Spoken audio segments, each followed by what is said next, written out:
What's up, y'all? I am back. Um, Sorry, I was supposed to do this video yesterday. Something came up, so the plan is I'm gonna do the Shanghai Nights one right now, and if I'm in the mood, either tomorrow. Well, tomorrow I'm gonna. The main video will be not Black Christmas. I'll do that. I'm doing that next week. Silent Night, Deadly Night, which I watched earlier. Which I might do a quick mention in the end, and then to for the to kind of bring in tomorrow, which I'll do this video tomorrow where I review Silent Night, Deadly Night for my first Christmas themed video, and then yeah. But rewatching Shanghai Night since I did Shanghai Noon the other day, drinking some Blue Moon, but Shanghai Nights, which is the sequel. I watched this like as a kid, like I said, but this one I didn't remember as much. I did remember a bit of the first one, mainly because Lucy Liu. But this one, rewatching it, I actually really like it. I really like them both about the same. I think they're just fun movies. You know, the first one was in America, so they're like, all right, let's take it to England. You know, and you got a lot of references. You know, of course, they reference Sherlock Holmes. Uh, they reference John Wayne again. So it's cool, like they little things they reference, and you know they reference Jack the Ripper. You know, even though it's just a scene of basically getting his ass kicked. But I mean, and Roy and Wang have a really fun chemistry together. So just I saw somebody call these movies Western Rush Hour, and I kind of agree. You know, it's Western Rush Hour. You know, because this is instead of Chris Tucker. I mean, it's Owen Wilson, who I think does a great job in this. So does you know Jackie Chan, and like I mentioned in the other one, same thing here.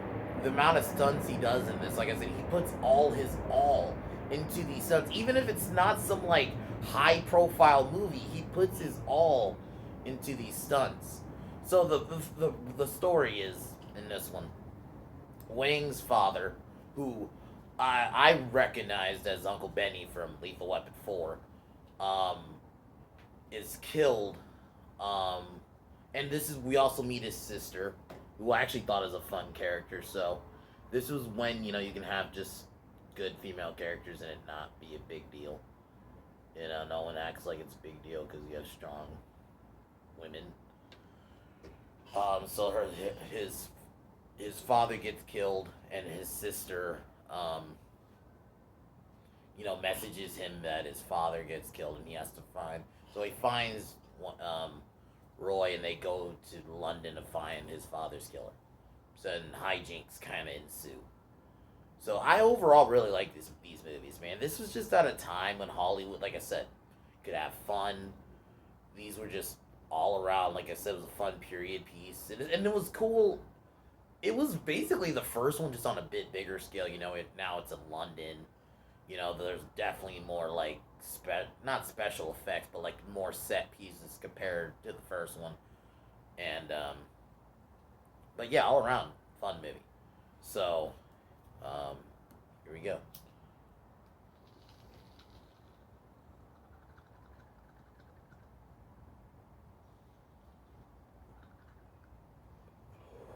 So the movie opens up. We meet Wang's father and his sister Chanlin in the Forbidden City, and Lord Rathbone, who's the villain of the movie, or one of the villains. I thought I should mention too, Donnie Yen as the villain was pretty cool, and the final fight between him and Jackie was cool. I mean, like obviously, it's not gonna be as hard hitting of a fight. Like let's say if this was like legit martial arts movie, so the fight scene in this is gonna be a bit more not watered down, but it's still like really good. So Lord Rathbone and his um and band of people take out they end up killing Benny. That's kind of what I'm just gonna call him.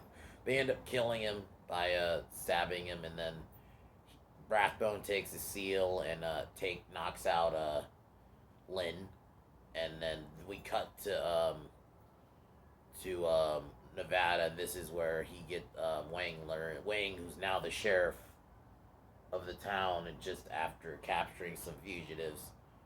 Um, it's kind of cool to see, like I said, Jackie Chan just doing the stunts he does in these movies, like just always opening with him taking out some people, doing some crazy stunts. So after that, we we learn that Roy is kind of a folk hero in books because there's a book about him fighting mummies and shit, which is pretty funny. Um, then he gets the message about his father. Then he has to go. He ends up going to New York, where he meets Roy because he's trying to get his half of the gold. But it turns out Roy, who's no longer married now, is kind of just. He even says it himself. He's kind of a gigolo, and yeah, he invested a lot of the gold away, and so some hijinks even kind of occur there. Roy gets kind of recognized by some cops, so they try to arrest him. Jackie Chan kind of takes him out in like a fucking elevator in one of those spinning doors, which is kind of cool. Just like I said, Jackie Chan, the work he really and the dedication he puts to it is just is so awesome. Even in a movie like this, which isn't some like crazy serious movie, he still puts the work in, man. So after that happens, Roy agrees to uh, go with Wang to London. So they arrive in London. They get Roy's watch gets pocket watch gets stolen by some kid, and then the kid ends up getting grabbed by some adults, and then big fight ensues. Really cool. It was a kind of a funny scene, kind of like reminiscent of the one from the first one. Instead of a bar, it's just like in a public area. Then the same result. They get arrested, but it turns out the sheriff um,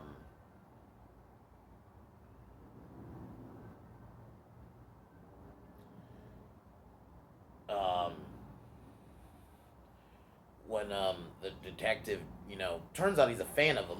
So they end up, the sheriff ends up kind of lending him out, and then they meet with his sister, and you can kind of tell his sister's already trained. So no one's like, I watching this movie, this whole narrative, like, oh, we hate women and shit. I'm not like, not once am I like, oh, why is she doing that? No, it's cool. So she's in jail because she tried to kill Rathbone. Her and her brother get into it, and clearly Roy is starting to have a thing for her. So they leave. They follow Rathbone. They meet with the boy who turned his name is Charlie. More on that later. Um,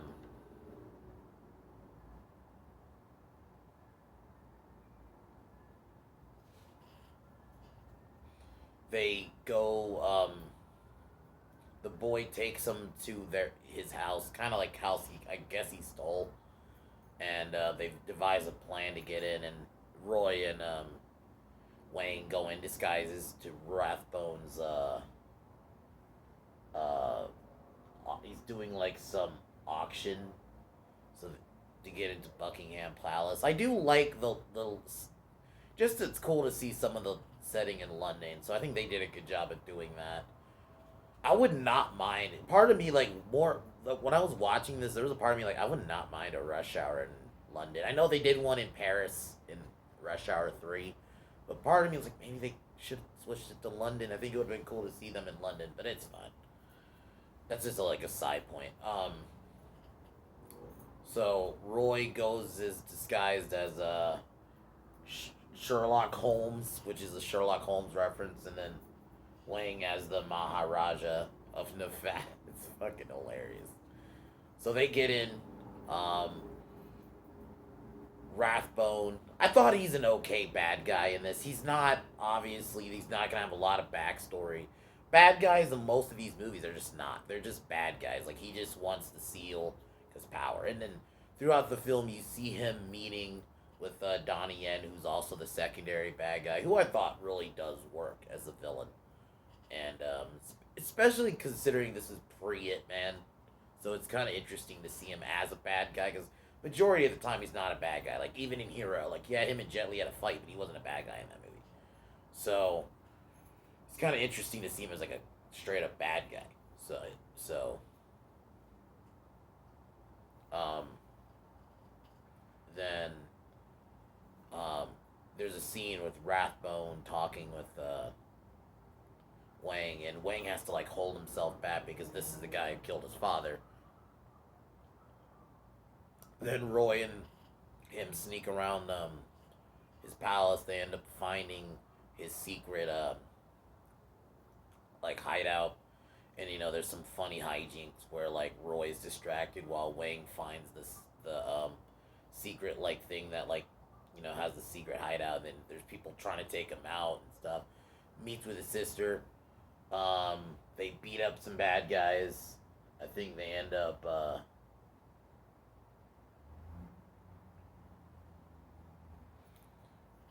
end up having to go. And throughout the film, one of the themes is Roy is trying to get with Lin, but what Wang ends up doing is Wang ends up basically making Roy look bad, so she doesn't want to be with him. So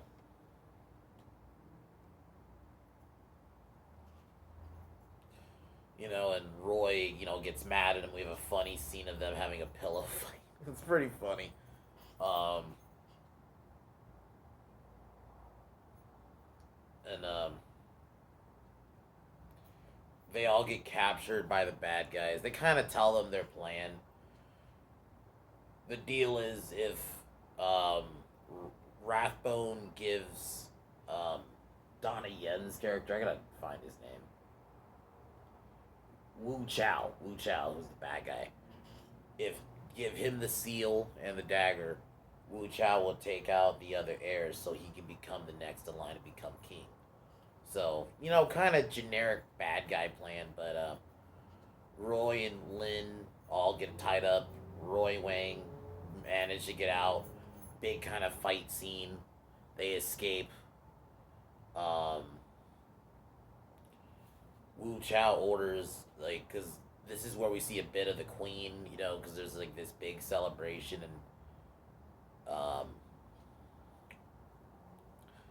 and they have a weapon called the machine gun, which is kind of funny. Um, then Wang and Roy arrive. They save Lin from getting killed, and then they Wu Chow and Jack and Wang have a fight, which I actually think was pretty good. It's not gonna, like I mentioned earlier, it's not gonna be as hard hitting. Like if this was like a straight up martial arts movie, yeah, this would have been like straight up clean. Like it would have been like that fight like with Jet Li and Donnie Yen from Hero. So, but in this, it's more of a comedy, so it's gonna be a bit more lighthearted. So the fight's not gonna be as hard hit. Even then, it still was a really good fight. Just it was just good to see them kind of fight each other. Um, Lin tries to get involved, but she gets kind of taken out, and then Wang ends up taking him out. Um, then they confront Rathbone, and then Rathbone gets taken out, and then Roy saves Wang, and they kind of they're friend. You can. I actually think they really do genuinely feel like a friendship. I do kind of wish there was a third one, but Rush Hour 3 happened, and then probably by the time, because this one was in '03, and Rush Hour 3 was a few years after this. So, but I would have not minded if they did a third one, because I actually really did dig it. Like, just the friendship between the two. And Lynn's a okay character, the quick reference to Jack the Ripper as he's trying to kill her, and she kicks him into water. Funny little gag.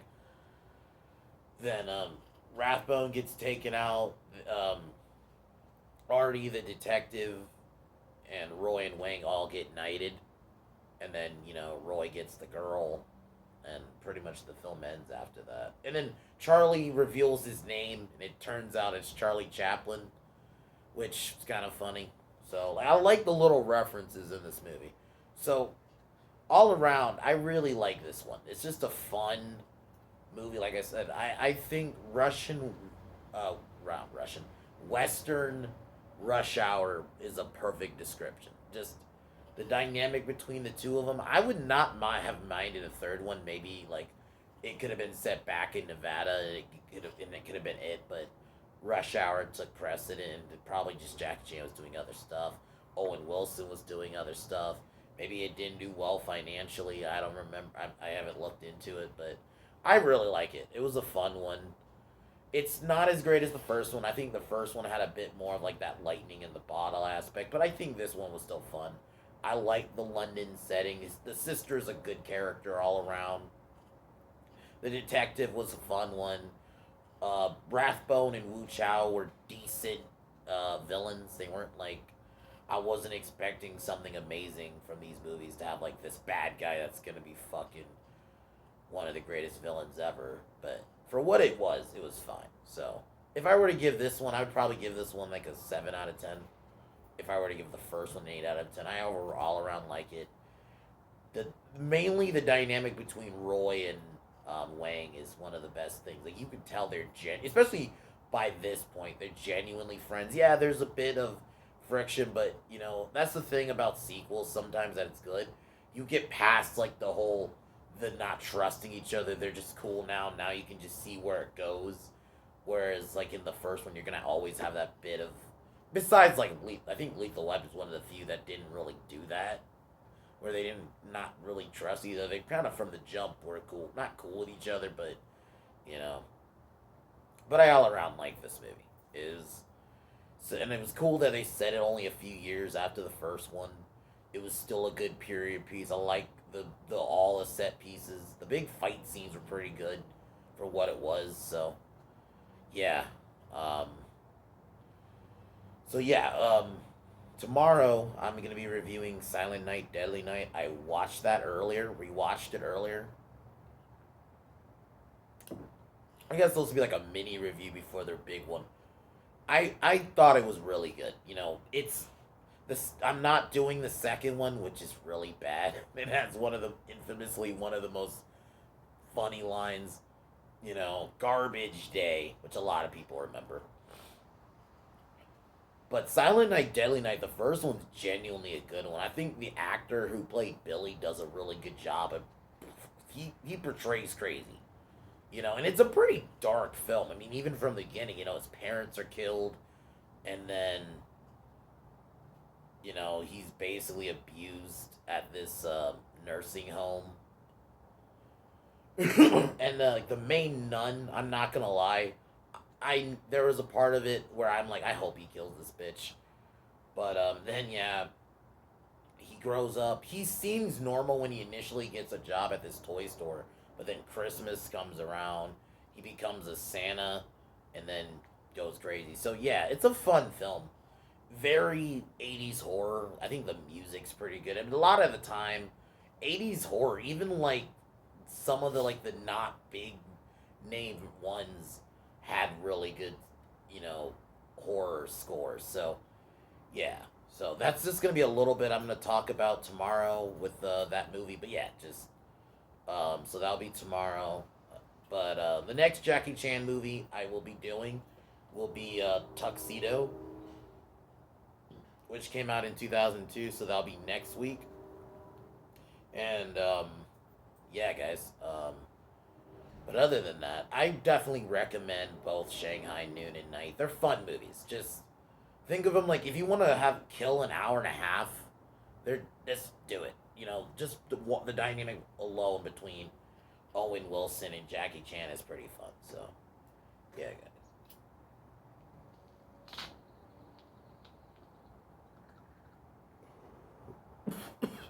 But other than that, fuck Warner Brothers. Fuck Disney. Fuck La Bitch James. Fuck Capper Bitch. Fuck Kevin Smith. And fuck Joe Biden. I'll talk to y'all tomorrow. Or Sunday. If I don't do the Silent Night Deadly Night video tomorrow, it'll definitely be Sunday. But I'll more than likely it will be tomorrow. But other than that, guys, I'll talk to y'all tomorrow. Peace.